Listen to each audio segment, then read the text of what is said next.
Hopefully it's working, I think it is. Okay, so welcome to week 2, the coaching call for the 90-day weight loss program. Tonight we're going to be talking about all things that help you take your power back. But before we do that, I'd like to see how you got on with last week's task and new focus. So Laura, as you are our only participant tonight, if you wouldn't mind letting us know how you got on with that. Well, yes, I did write down a few more sort of visions of what I want to be, where I want to be. Yeah. I went back and looked at all my stuff that I wrote down when I first joined the project as well, and kind of reminded myself what my goals were and what I wanted. And I've definitely found that getting up in the morning, I've been a lot more positive, and just basically, like you were saying, about just sort of thinking of all the good things that can come out of the day and what you're thankful for. Has definitely set you up on a good sort of stead for the day. Okay, so did you find that later on in the day you were feeling anything else, or was it like, did you have to look up to it? How did you? Probably not later on in the day, more later on in the week. Okay, right, okay. So did you carry on doing like the waking up and looking at the vision, and have you got it like written out and kind of like we suggested, writing it down and going to bed with it every night and waking up every morning? Yeah. But it started to lose its effect throughout the week. Okay. It's all for me, it's always the weekend that I struggle with more. So struggle is in how you feel, or just struggle with staying on plan and doing things that you can expect? Yeah, a bit of both, really. Okay. Yeah, a bit of both. So at the weekend, did you still wake up and take yourself to that vision, or did you sort of? No, I probably didn't as much. No, if I'm honest, and I think it's just down to the whole routine thing. My routine can be so different on a weekend. Yeah, of course. Yeah, definitely. And I think it's kind of it's a good thing that you've kind of gone through that, because it's shown you that by not waking up and necessarily going through that process of thinking about it and feeling and just imagining how it's going to feel and like taking yourself to that good place, it can actually make you feel a little bit rubbish over the weekend. Would you say that's yeah. So I mean, with the vision, it's really important just to know that you don't have to feel like, well, if I do that, then I'm going to have to stay on plan all weekend. Like the whole purpose of it is just to make you feel better. And you obviously, your routine's going to be out, and you're not going to be completely on plan and scheduled and everything else that we normally have during the week.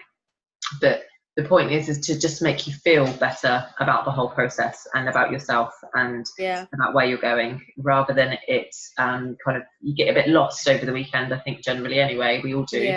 And we're not quite sure what's coming next, and sometimes plans change and we end up doing different things, and so we end up eating differently and sleeping differently and everything, and there obviously will have potentially a negative effect on how we feel. So it's just important that we, by doing this really, it's quite a simple small exercise which hopefully doesn't take long, like it shouldn't really take you longer than a minute really to wake up and go through to go through, just to go look at that vision of where you want to be.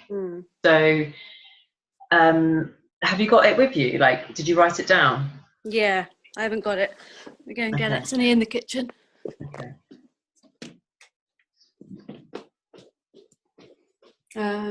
Is it in the kitchen? No, it's in the salon.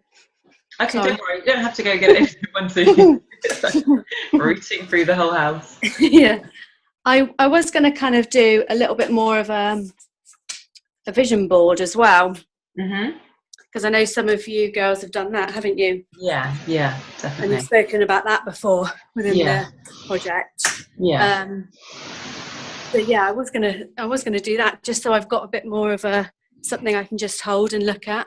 Yeah, it's just something that is like, also like, I've got books that I actually have like a page written out of things like what my perfect day will look like, how I will feel, how confident, what I'll be doing, like how I'll feel generally, my confidence and my energy, and and everything else. So regardless of if I wake up feeling like that, by reading that and taking myself to that place, it just immediately makes me smile. Like I smile while I'm reading it at the thought of that.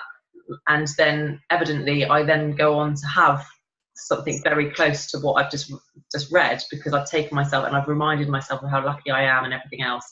So, I mean, it might be worth reviewing it and going through it and actually just tweaking it so that it can actually trigger that feeling of happiness within you. And not necessarily feeling like it's a chore to do it, you know what I mean? Yeah. So do you mind reading what you've got now? You don't have to. So I wrote down how I read it, what you said last week about how I ultimately want to feel. Yeah. And I wrote not how I want to feel, how I will feel. How you will feel. Good. How I will feel. Confident, happy, in control, powerful, sexy, free, flexible, strong, and beautiful. Wow. And that's how I will feel. That's amazing. And I did put some pictures of at times when I did feel like that. Yeah. As well in my book. So as I was reading that was like what I was looking at when I was reading that to myself. Definitely. And that's really powerful. Like pictures are really, really powerful. Like it's from a gratitude point of view, like I have like a collection of photos that whenever I'm feeling a bit like just a bit meh and not really like, or just feeling I don't know what's going on, and you know, you just feel overwhelmed and all that kind of thing, I actually go through them photos and remind myself of the good times that I've had and how I felt when I was there, the people that I was surrounded by, and it immediately just lifts my mood and I just automatically feel better about it. So having photos are really, really powerful, and it might be something that you want to include, not just photos like of you, but photos of you when the people that you're with and the places that you're going when you're feeling at your most confident and happy. What was I going to say from that? Hold on. So so at the moment you've got like bullet points. So what I would recommend to try and expand on that is to almost write a story, like a short story of how you feel, like rather than just putting the bullet points, it's like I am feeling this, and so it leads on to this, and you actually writing describing it so you can actually immerse yourself in the feeling and take yourself to that place. Because if we're just reading positive words, it's great to read positive words, but if we don't actually feel it, and so you have to expand on it to make you feel it. Does that make sense? So then when you're waking up in the morning and it's a bit like, I mean, we've got it in the plan, I don't know if I probably won't have it handy now, but it's a bit like I'm in control of what I'm eating. I love eating healthy food. It makes me feel energized.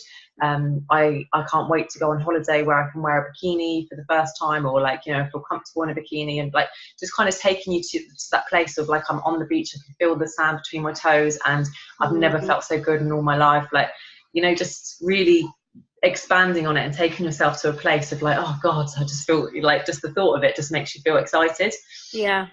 And even what would you say to people if they would say that even if they've never felt like that completely?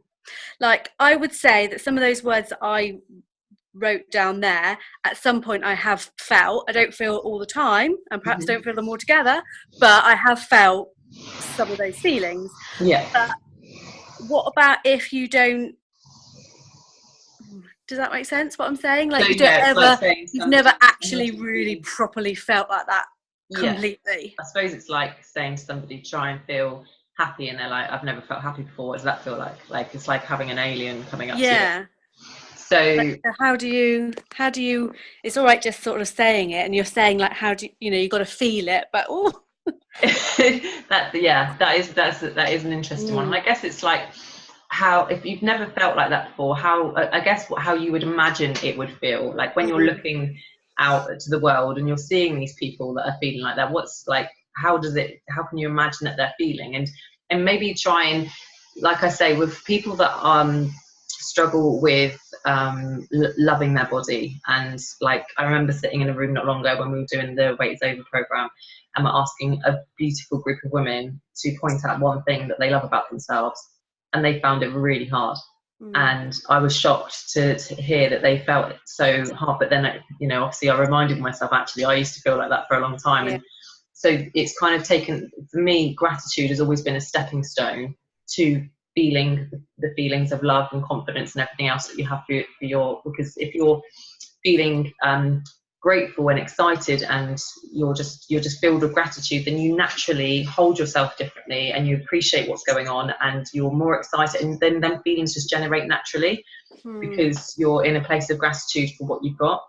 So I've always said that gratitude is kind of the first stepping stone to moving towards kind of loving your body and the process. And I would say that's probably the best advice that I can give based on my own experience and what I've done with other people as well.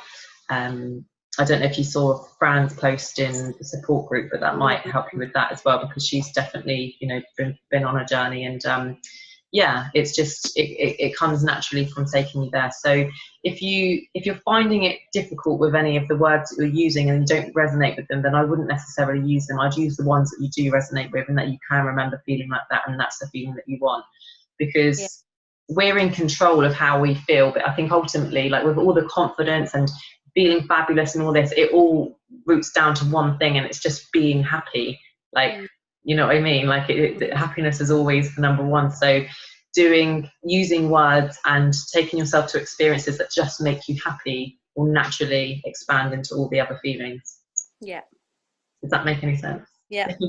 So I would definitely go through the process of writing it down, and just thinking about all the times now that you have that you're able to feel any of them feelings that you want to feel, and definitely the ones that you resonate with. If there's some that you're like, I don't really remember feeling like that, then there's going to be a block there. So you need to go to the ones that you can feel now and then review it. I think it's going to be a process of building on it and actually going through that process, really. Yeah. So I hope that's helped. Yeah, definitely. Okay, and what we'll do is when we next meet up again on the group call, we'll review that again and see how you're feeling with it. And it's so easy for us to give ourselves a hard time for not feeling great all the time, but that's like, you know, or not like feeling like we can go there. But it is part of the process, and it's a learning curve as well for us to be like, well, why haven't I felt like that? Like, what's behind that? And what's stopping me from feeling like that? Because I can feel like that every day. And I often, when I'm struggling with anything, I would speak to myself like, can you still hear me? I feel like I've slowed down on it.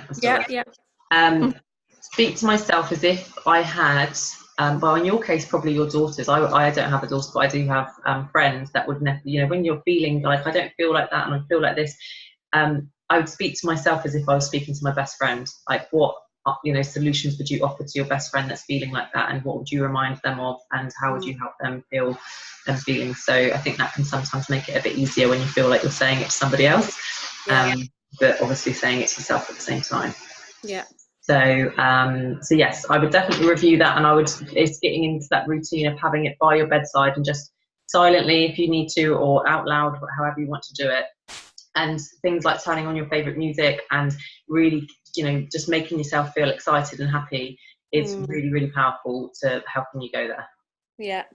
And that naturally, if you're it will naturally travel into the rest of your day, and once it becomes part of your routine, it will just it will expand and it will grow and it become easier, and you'll naturally start feeling better and better as the weeks go on. But like I said, with anything, it's the consistency with it is so key, because for so long we have spoken to ourselves negatively and felt negative and not felt, you know, these good feelings. So it's really important to understand that we're reprogramming our mind to feel this way. So it's not going to happen like immediately, but the process is you know, very, very powerful, and will work if it's used consistently. Like you say, you noticed a difference during the beginning of the week, but as you got into the weekend and weren't doing it, that's when you started to maybe feel a little bit not like that. So like I say, it is only really yesterday and today, literally the weekend.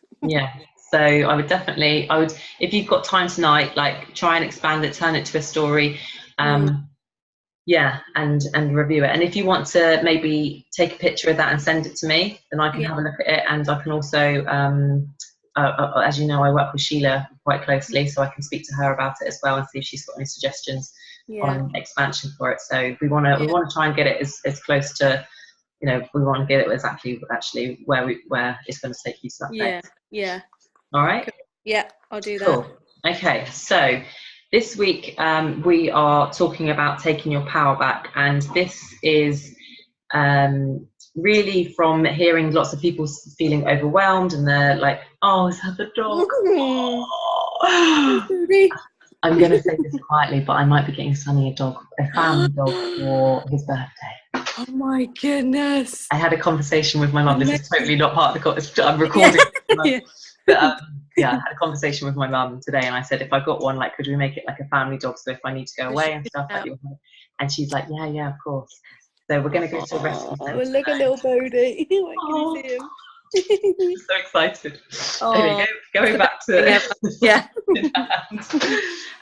So yeah, people feeling overwhelmed, and there's always so much to take in, and quite often we either, you know, because everybody that's going to be listening to this is going to be at different stages in their journey, and some people have just started, so they're like, I don't know where to start. But often you have lots of people that are in the group that have been going for a long time, and all of a sudden that they're not progressing anymore. So so taking your power back is really about kind of going through some recommendations and having a chat with you about what you could recommend for yourself to do. But I have got my own recommendations with it. So my first recommendation is to have a badass morning routine.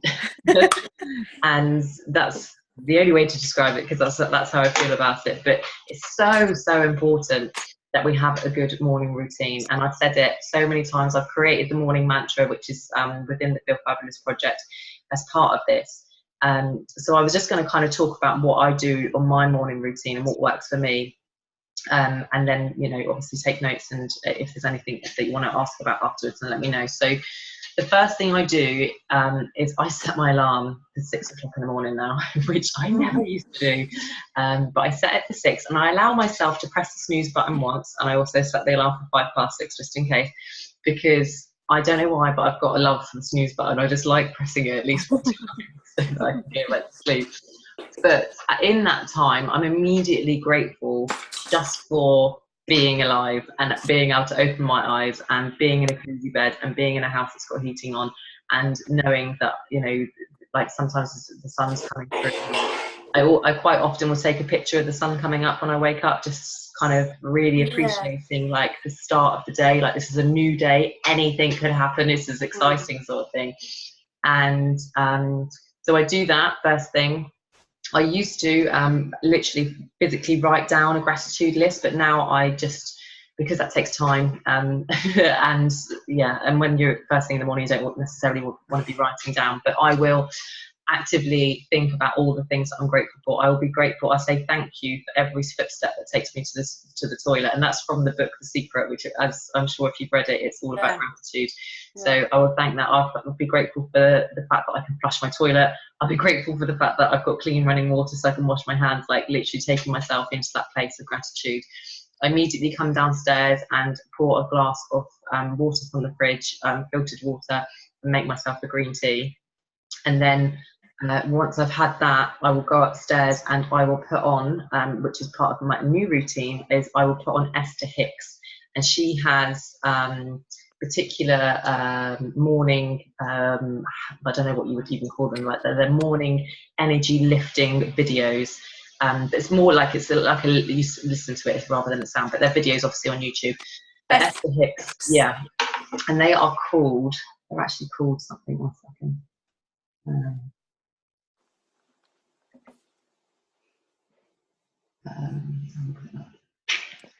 Morning motivation. It's called Rampage is what they're called. There are thousands of videos with Esther Hicks, but she is very much about energy and how you're feeling, and the importance of how you're feeling, and the fact that you're in control of your happiness and your destiny and the life that you have before you. It is quite deep in the sense that if you've never been into if you've never even read The Secret, or you've never been exposed to gratitude or feelings and stuff like that before, it might be a bit heavy, but it's just brilliant. I would highly recommend it. So I listen to that while I'm having my green tea and water, and then I will actually do a 20-minute meditation, a silent meditation. I wouldn't necessarily recommend that. I trained at a meditation center to do this particular type of meditation. So are you meditating at the moment? I did start it. Again, it's one of those things that it started off really good and then it petered off a little bit. Yeah. I've never tried it in the morning though. It's always something that I've done before bed. Yeah, lots of people do. I feel like I've got more time. Yeah.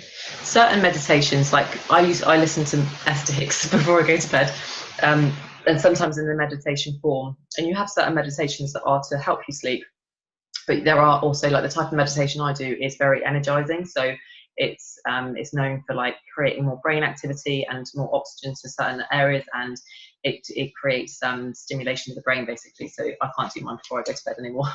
I learnt the hard way on that one.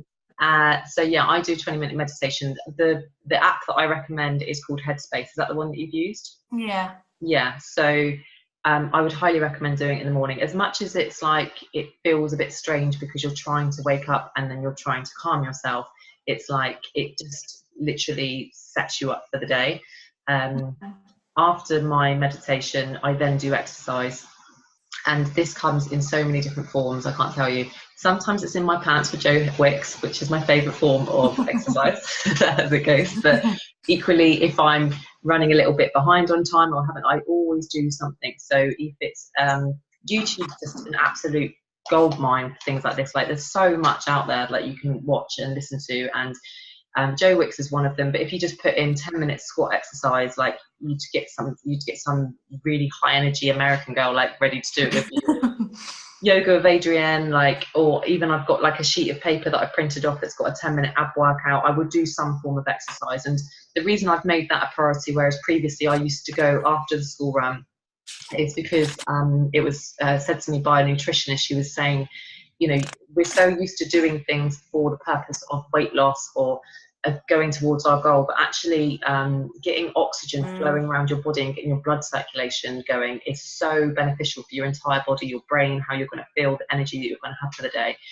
And it does, it really does. And for me as well, it means that I'm getting all that done before Sonny gets out of bed. And so when he goes to school, immediately I can start my day. And whereas before I'd take him to school, then I'd go on my run, to come home, have a shower, then do my meditation and all of that. And by the time my day starts, it was like 12 o'clock. So that's what I'm finding more with my day. Like, I do all the stuff for the kids first. Yeah. And then, they come back and then try and sort of like think about doing me.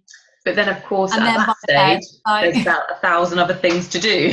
So it's like you get distracted and you think, well, I really would like to go out on my run, but you know, I've got this, that, and the other to do. Like, there's always time pushing on, and exactly. And we're just not used to making ourselves a priority, especially when you've got children. So for me, getting myself up at that time in the morning, it's not only helped with keeping me focused and getting me in a really, really good routine, but it's also helped me sleep a lot better as well. So by the time I get to 10 o'clock, I am ready for bed. Like, it's whereas before I used to be tossing and turning and, you know, and trying to get myself to sleep. And I don't know why, because I'm not getting up. I'm probably getting up about an hour, maybe an hour and a half earlier. No, about an hour earlier than usual, which isn't a huge amount. And all of a sudden, it's just kicks a really good routine in for me. And I'm naturally, like, by the time I've dropped him off to school, I'm buzzing. Like, I've done a meditation, I've done a bit of exercise, and it doesn't have to be long. Like, if you did exercise for 10 minutes, meditation for 10 minutes, and listen to Esther Hicks for 10 minutes, that's like half an hour. Like, you know, like, if you've only got half an hour, you've only got half an hour. Just like try to include those three things. I think meditation universally is beneficial to every single human being on this planet. So it's not like some people think, oh, well, it's not really for me, or like my mind doesn't switch off and stuff. And it's very easy to not think that it's going to be beneficial to us, but it is across the board good for everybody. Do you remember I went on that meditation day? Yeah. How was that? Really, really, really good. She described it really well. She said, your mind is a muscle, and the more you use it and the more you train it with like meditation, the better you'll get at it. So anybody who thinks that they can't do it or it's not for me, it's just because they haven't trained that muscle. Exactly. So I thought that was a really good way of describing it. Yeah, definitely. And I think somebody else described it. She said, like, lots of people think that they have to like sit there in silence and, and go straight away. And it really doesn't have to be that. You can be sat in your car with your headphones on, just with your sunglasses on, so no one knows you're on your phone. Loads of times. And do it that way. And also people think, oh, well, it's straight away I'm not good at it. But they said, like, if you went to the gym, you wouldn't go and pick up the biggest weights straight away and say, oh, you've got to train yourself to do that. So it's a very good analogy. That's so very true. But like you say, it's a routine. It's about making it a priority. So if you're finding things difficult to make a priority, and doing a bit of research into it is really helpful. I think, like, going on and finding out about meditation and the benefits of meditation will like kind of boost you into doing it, rather than just thinking, oh God, I'm just sort of doing this because, you know, Stacey told me that I should do it, or the lady at the, you know, meditation place told me I should do it. So and it's just, if you can create a morning routine like that, then it will just automatically make you feel better, and you'll make better choices, and you'll be smiling more and have more energy and everything else. So that's basically my number one recommendation. I think if you haven't got that in place at the moment, that's the first thing that needs to be in place before you have any other stepping stones to kind of taking your power back. Because I think a lot of the time with these things, we do get overwhelmed by the amount of change that needs to be done, and we give ourselves a hard time. So it's like, crap, I said I was going to do that and I didn't. But if it's not built into our lives and created into a schedule, then we're going to continue to go around in that cycle. So making ourselves a priority and putting things in place that are going to boost us and make us feel better and have more energy and just be happier, you know, like, you know, if you're happier, everything else is better. Like, it doesn't matter often about your size and your shape and what you're achieving. Like, it's just like, if you're happy, you're going to be, you know, that's the goal, isn't it? Ultimately, is to be happy. So if you can do that in the morning and get yourself to a happy place, and then that spreads into your day, then everybody else is going to benefit from it as well. So I think, especially as mums, we think, oh, we have to come second because their happiness is more important than ours. But ultimately, you know, for me, as a result of making myself a priority, Sonny has like got a better mum, so he's happier. Like, we're calmer. We've got such a better relationship than what we had before, because I was just in turmoil of, like, you know, unhappiness and like negativity and stuff. And of course, like, he's witnessing that, and you know, and I'd be short-tempered and I'd be snappy and I was tired and stuff like that. And of course, he's witnessing that. Whereas when he wakes up now, it's me turning the radio on. I've got his toast there and his little chewies that he has in the morning. And you know, and I'm like, morning, wake up, and it's all, you know, rather than quick, we've slept in, or like, hurry up, get out of bed because we haven't got a lot of time, and it's all rush. So it's a really nice way to start the day for everybody, and everybody benefits as a result from you being happier. So what's your morning routine look like at the moment, Laura? Is that literally alarm, snooze maybe 2 or 3 times. Not once like you. I used to press it like 15 times, Laura, so don't worry, there's no judgment here. I get up and have a shower first. Okay. And come downstairs. I like to get up and get ready and get the kids ready upstairs before we come down. Okay. And then come down, get the kids breakfast. That's really funny as well, because that didn't used to be a very good routine for me in the morning, having my vitamins and the kids having their chewies, and but then that just seems like such a I just do it without thinking. I just put the kettle on, give them their chewies, get mine out. Exactly. So, you know, it's amazing how things can come. And they do, So I would just, I'd look at if you could, I mean, I don't know what time do you get up at the moment? Yeah, about between 6 and half 6. 6 and half 6, okay. So if you kind of made the commitment that you'd get up at 6 and immediately make that first half an hour all about you. Yeah. You could do that. Yeah. Yeah. And obviously the shower is important, I know that. But when you're coming downstairs, like, rather than doing everything upstairs, maybe coming downstairs and having a space for yourself to do that in. If you're doing like a little bit of exercise and a mini meditation, maybe listening to Esther Hicks as well. Like from what I've said, I would pick things that are calling out to you now. Like even if it's first of all just coming downstairs, doing a 10-minute meditation, then going back upstairs, and because if you meditate in your bed, there's a chance of falling back asleep. Not recommended. So I always try and make sure that I'm downstairs. I still wrap myself in a blanket and I've got, I'm warm and stuff. But you've got up, haven't you? So you've kind of, And because especially if you're using Headspace, it's only 10 minutes. It's enough time to still be in the room, sort of thing. I don't, if you did it for longer, like sometimes with my 20-minute meditation, like I could probably drift off if I left it to too long. So so again, it's stepping stones. It's like, right, maybe initially, or it could be initially waking up and listening to Esther Hicks. If you can do both, then brilliant, but don't put too much pressure on yourself to do too much and then be like, oh, I can't do it because I haven't got time. So see what time you've got. With Sunny, I listen to Esther Hicks with Sunny, so it might be worth like listening to it with the girls, like if you haven't had time to do it first thing in the morning and you're doing like a little bit of exercise, meditation. Well, we always used to go into the lounge, and I used to put TV on for them whilst they had their breakfast. And then when you did your no TV challenge, whatever, and you were saying about that, we stopped going in and watching the TV, and we stay in the kitchen now, and we just have the radio on, but they are better at eating their breakfast quicker and getting because we ain't got the TV distracting them. We just talk, and I could have it on whilst we're just eating our breakfast and listen to it together. Definitely, because it's not like I don't really necessarily listen to it as such. Like I'm not like sat there like concentrating listening to it. I'm just sort of getting my clothes ready, drinking my green tea, having my water and stuff like that while I'm just listening to it. And and it's just uplifting, and it's used like it's been recommended to me through other people using it and having incredible results. And it's already, is it on YouTube, did you just say? Is she on YouTube, did you just say? YouTube, yeah. So if you go on YouTube, it's Esther Hicks.